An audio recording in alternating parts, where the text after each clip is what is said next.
함께 기도드리겠습니다. 아버지 하나님, 세상은 흔들리고 급변하고 사람들은 변하고 내 마음과 삶도 일관되지 못하여 이 시간 신실하신 주 앞에 은혜를 구합니다. 변함없으신 주님의 그 사랑으로만 오늘도 살아감에 부족함이 없도록 이 시간 사랑의 음성으로 우리에게 채워주시고 신실한 주님의 은혜로 덧입히셔서 이 하루 주와 함께 살아감에 부족함 없도록 예비하신 은혜로 가득 채우시며 역사하여 주시옵소서. 예수님 이름으로 기도합니다. 아멘. 오늘 우리에게 주시는 하나님 말씀은 사무엘상 28장 3절부터 19절의 말씀입니다.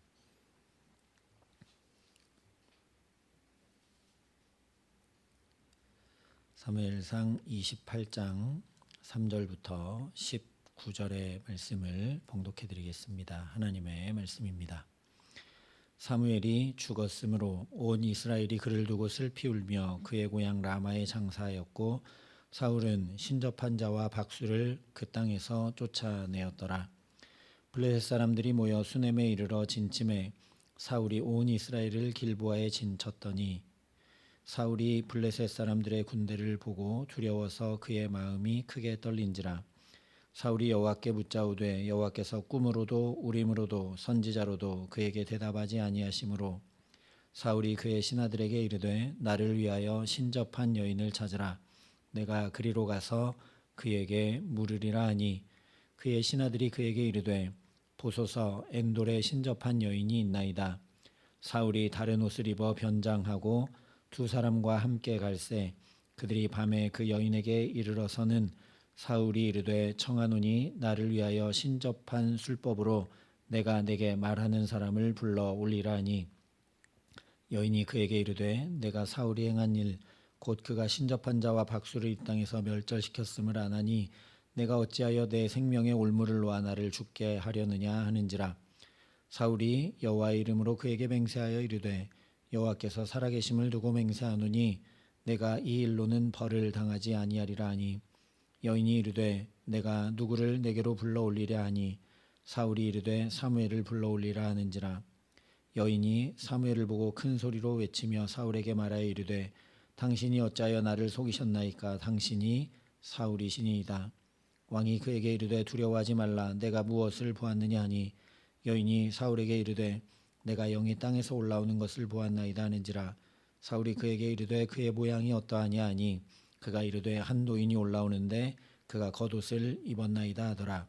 사울이 그가 사무엘인 줄 알고 그의 얼굴을 땅에 대고 절하니라. 사무엘이 사울에게 이르되 내가 어찌하여 나를 불러 올려서 나를 성가시게 하느냐 하니 사울이 대답하되 나는 심히 다급하니이다.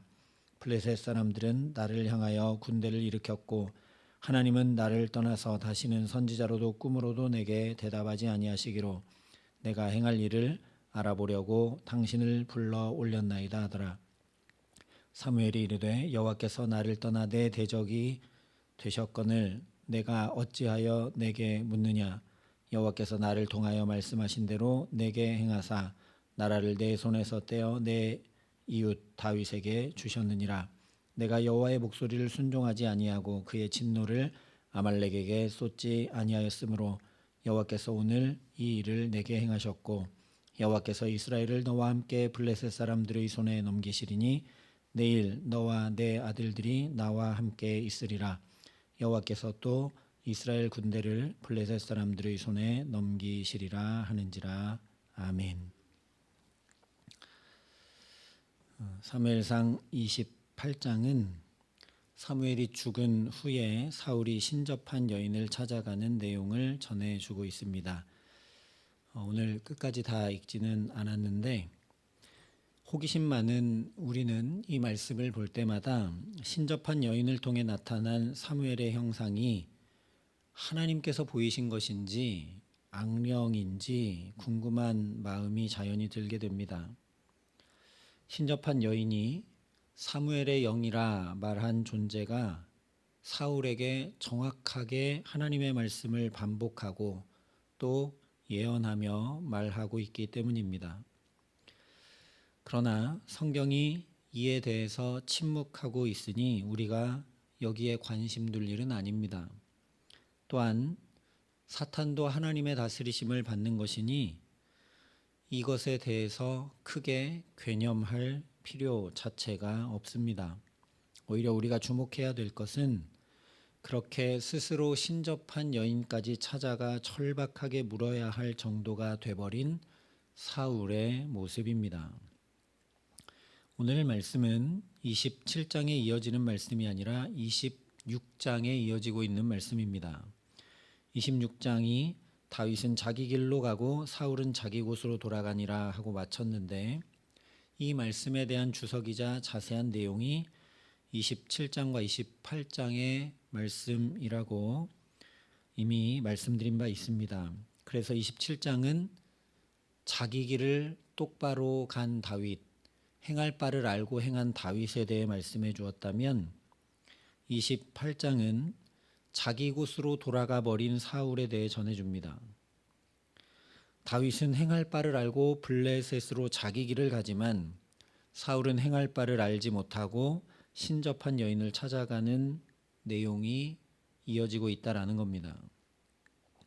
다윗이 자기 길을 갔다는 것은 욕심과 고집으로 자기 길을 갔다는 의미가 아니라 자기에게 주어진 길, 하나님께서 나를 부르신 그 길, 하나님의 뜻을 따라 나아갔다는 것이죠. 왜냐하면 이스라엘 백성들은 원래 이방 땅으로 가면 안 되기 때문입니다.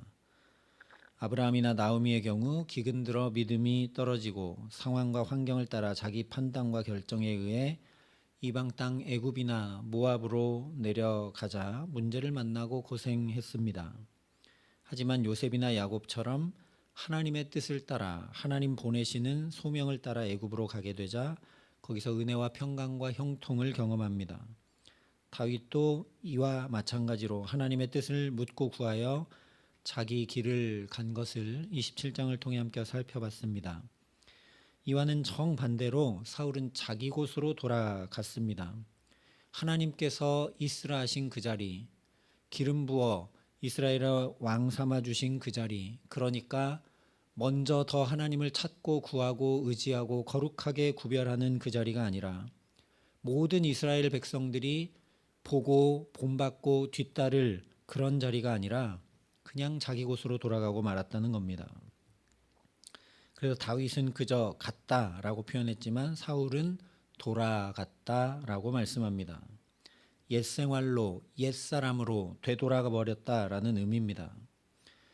그렇게 사울이 되돌아가 버렸다라는 것을 오늘 크게 세 가지로 말씀하며 보여줍니다. 첫 번째로 5절에 사울이 블레셋 사람들의 군대를 보고 두려워서 그의 마음이 크게 떨린지라 말씀합니다. 사울이 하나님 있으라 하신 자리에 있었을 때는 적군이 쳐들어왔다고 했을 때 의분이 일어나서 소를 잡아 각을 뜨고 함대히 전쟁하러 나갔습니다. 그러나 이제 내가 익숙한 자리로 되돌아가 버리고 하나님 있으라 하신 그 자리 믿음으로 지키지 못하게 되자 두렵고 마음이 크게 떨리게 됩니다. 처음 에덴 동산에서부터 하나님께서 피조물로 지키라 하신 그 자리 지키지 못하고 나도 하나님처럼 되려고 하나님과 같아지려고 선악과를 먹게 되자 가장 먼저 두려워하고 숨는 반응이 나타납니다. 지금도 마찬가지입니다. 내가 익숙하고 편한 자리 가면 평안하고 잘 살 수 있을 것 같지만 정반대가 됩니다. 불안하고 초조하며 견디지 못하고 말게 된다라는 거죠. 모든 마음과 삶의 두려움의 원인이 그렇게 거룩을 지키지 못한 탓은 아니지만 내 마음의 두려움이 자라나고 있거나 불안과 초조가 물러가지 않는다면 사울처럼 지금 내가 하나님께서 서 있으라 하신 그 자리 잘 지키지 못하고 있는 것 아닌지 반드시 살펴보아야 합니다. 두 번째로 주님 안에 거하여 새 사람으로 살지 못하고 옛 생활로 돌아가 버리면 무엇보다 하나님의 말씀이 들려오지 않게 된다는 가장 심각한 문제가 발생합니다. 6절에 사울이 여호와께 묻자오되 여호와께서 꿈으로도 우림으로도 선지자로도 그에게 대답하지 아니하셨다 말씀합니다. 거꾸로 뒤집어 말하면 이전까지는 꿈으로도 하나님이 말씀하셨고 또 우림으로도 선지자로도 그에게 말씀하셨었다라는 이야기입니다. 실제 이전까지는 사울에게 계속해서 말씀이 들려왔던 것을 우리가 살펴보았습니다. 사무엘 생전에는 그 선지자 사무엘을 통해 하나님께서 왕을 버리셨다라는 청천벽력과 같은 소리를 통해서라도 굳어버린 사울의 마음과 영혼을 흔들어 깨우는 말씀이 들려왔죠. 또한 자기 아들 요나단의 입술을 통해서도 하나님께서 택하여 기름 부으신 다윗의 존재 자체를 통해서도 또 다윗이 왜 이스라엘 왕이 벼룩과 같은 나를 쫓는 헛수고를 하고 있느냐 하는 그 말을 통해서도 하나님의 말씀이 사울에게 들려졌습니다. 그러나 그렇게 안타까이 계속 말씀하시던 하나님의 음성에 사울은 계속 귀 기울이지 않게 되자 이제 하나님이 말씀하지 않으셔서가 아니라 사울의 마음과 영혼이 돌덩이보다 더 딱딱하게 굳어버려서 이제는 그 어떤 것으로도 말씀에도 말씀이 들려오지 않았다라는 것이 오늘 6절 말씀입니다. 에덴 동산에서 하와도 하나님의 말씀을 귀 기울여 들으려 한 것이 아니라 사탄의 말에 귀를 기울이게 됩니다. 하나님의 말씀에 선악과를 먹으면 반드시 죽으리라 하셨는데 그 말씀을 잘 알지 못했다면 또 귀 기울여서 확인하고 분명하게 해야 될 텐데 그렇게 하는 것이 아니라 사탄의 말에 귀를 기울여서 하나님과 같이 된다 하는 그 말 듣고 선악과를 따먹자 패망의 길을 걷고 말게 됩니다. 하나님의 말씀이 들려오지 않으니 하나님의 말씀에 귀 기울이려 하지 않으니 바르고 복된 길을 걸을래야 걸을 수 없게 됩니다. 오직 하나님의 말씀만 그대로 이루어지는 말씀인데 그 말씀이 들려오지 않으니 어떻게 해야 될지 알지 못하게 되고 계속 그대로 되어지지 않는 헛되고 헛된 일들만 쫓아가며 살게 되기 때문입니다. 오늘 사울도 그렇게 신접한 여인을 찾아가게 되고 하나님의 말씀을 구하는 것이 아니라 사무엘의 혼령을 만나려고 하며 결국 신접한 여인의 말을 듣고 그가 차려준 살찐 송아지와 무교병, 즉 율법에 의하면 부정한 음식을 먹고 말게 됩니다. 나에게는 하나님의 말씀이 잘 들려오고 있는가? 나는 하나님의 말씀이 들려오지 않아 답답해하고 어떻게 하면 하나님의 말씀에 귀 기울일 수 있을까 하는가? 예배 때마다 심령과 골수를 쪼개는 말씀이 들려와서 내 마음과 영혼이 힘을 얻고 은혜를 받으며 새롭게 되는지 민감히 살피는 저와 여러분 될 수 있기를 바랍니다. 세 번째로 그렇게 은혜를 뒤로하고 옛사람으로 살게 되면 앞뒤가 맞지 않는 모순된 삶을 살아가게 됩니다. 7절에 사울이 그의 신하들에게 이르되 나를 위하여 신접한 여인을 찾으라 내가 그리로 가서 그에게 물으리라 이야기합니다. 3절에 보면 사울이 사무엘이 죽은 다음에 온 이스라엘이 사무엘을 장사했다 했기 때문에 사울도 분명 그 장례식에 참석했고 그래서 아마도 사무엘의 삶의 족적을 장례 치르며 다시 생각하고 또 도전을 받고 믿음의 도전을 받고 은혜를 받아서 신접한 여인들을 다 쫓아냈던 것 같습니다. 그런데 곧바로 블레셋 군대를 보고 두려워하며 7절에 나를 위하여 신접한 여인을 찾아오라고 내가 거기 가서 묻겠다고 얘기합니다. 명백한 자가당착이고 모순이죠. 자기가 쫓아냈던 신접한 자를 자기가 이제 스스로 찾고 구하고 있기 때문입니다. 그렇게 하나님 아닌 다른 방법을 찾고 구하게 되면 자기 모순에 이렇게 빠지고 말게 됩니다. 에덴 동산에서도 선악과를 먹게 되자 어떻게 되었느냐? 아담이 분명히 내 뼈 중에 뼈요 살 중에 살이라고 지극히 사랑했던 하와를 향해서 저 여자가 내게 갖다 준 선악과를 먹어서 범죄하게 되었다고 손가락질하고 핑계를 대는 자기 모순에 빠지고 맙니다. 이것이 바로 하나님의 낯을 피한 인생의 비참함입니다. 무엇이 잘못된 것인지 알지조차 못하고 스스로 오류를 범하며 살아가는 비참한 인생이 되고 만다라는 겁니다.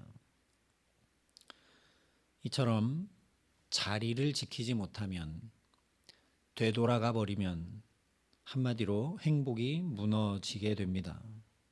거룩은 구별한다라는 의미도 있지만 제자리를 지킨다는 의미가 있음을 우리가 반드시 기억해야 됩니다. 하나님께서 있으라 하신 자리에 있어야, 그렇게 거룩을 지켜가야 복되고 행복할 수 있습니다. 내가 있는 그 자리들, 남편과 아내의 자리, 부모와 자녀의 자리, 동료와 이웃의 자리, 교회와 성도의 자리 등등은 모두 다 하나님께서 내게 있으라 하신 자리들인 것을 깊이 깨달아 알고 귀히 지킬 수 있어야 합니다. 그 자리가 마음에 들지 않고 무겁고 부담스럽고 불편하다고 사울처럼 져버리게 되면 자유로울 것 같고 행복할 것 같지만 오히려 사울과 같이 번뇌하는 삶, 두려움에 휩싸이는 삶, 모순에 빠져버리는 삶을 살고 말게 됩니다. 그러니 내가 거룩하니 너희도 거룩할지어다 말씀하신 대로 주신 자리들 잘 지키며 오늘도 거룩한 주님과 함께 거룩한 삶 살아가게 하시기를 간절히 소망합니다. 그러나 저 창세기 처음부터 우리 힘으로는 불가능이었습니다. 그것을 하나님께서 잘 아시기 때문에 오늘도 15절에 보면 사울에게 이런 말씀이 들려오죠. 내가 어찌하여. 16절에 또 한 번 내가 어찌하여 라는 말씀이 사울에게 들려옵니다. 신접한 여인을 통해 나타난 사무엘의 영을 통해서라도, 정말 말도 안 되는 이 일을 통해서까지도 여전히 사울에게 내가 어찌하여 탄식하며 안타까이 붙드시는 하나님이 여기 드러나 보여지고 있다라는 말씀입니다. 우리 힘으로는 할 수 없는 것 아시고, 사울도 자기 힘으로 할 수 없는 것 아시고, 신접한 여인을 통해 나타난 사무엘의 혼령을 통해서라도 내가 어찌하여 이렇게 하느냐라고 그를 붙드시고 또 깨우치시고 끝까지 함께 하시는 하나님으로 인해서만 우리는 살아갈 수 있다라는 겁니다. 창세기 처음부터도 내가 어찌하여 이렇게 하였느냐 안타까이 말씀하시며 친히 먼저 찾아오시고 붙드시고 죄를 사하시며 허물을 덮어주시고 회복시켜 주신 그 하나님으로 인해 원래 선악과 먹으면 반드시 죽어야 되는데 아담과 하와가 죽지 않고 살 길이 열리게 됩니다. 그러니 오늘도 저와 여러분이 이 하나님 바라보고 이 하나님 붙들고 이 하나님 의지하여 살아가게 하시기를 간절히 기도합니다. 나는 도저히 제자리 지킬 수 없는 자인데 하나님은 신실하신 하나님이시니 그 하나님이 나를 붙들어 주셔서 주님 주신 자리 잘 감당하고 기쁨과 감사와 은혜로 오늘도 살아갈 수 있도록 이 기도의 시간 저와 여러분 한 마음으로 은혜를 구할 수 있기를 바랍니다. 그래서 혼란한 삶이 아니라 모순된 삶이 아니라 두려운 삶이 아니라 평강의 삶, 말씀이 늘 들려오는 삶, 일치를 이루는 삶, 제자리 지키는 복된 삶, 주와 함께 동행하며 살아가게 하시기를 예수님의 이름으로 간절히 축원합니다. 함께 기도하시겠습니다. 아버지 하나님, 내가 어찌하여 탄식하시는 주님의 음성을 듣게 하시니 감사합니다. 이리저리 흔들리고 좌우로 치우치는 우리들 오늘도 첫 시간부터 부르셔서 내가 어찌하여 말씀하시며 굳건히 붙들어 주시는 신실하신 하나님의 은혜로만 오늘도 살아감에 부족함 없도록 이 기도의 시간 성령으로 임재하시고 마땅히 기도할 바를 아뢰게 하시고 오직 주님만 의지할 수 있도록 은혜 위에 은혜를 더하여 주시옵소서.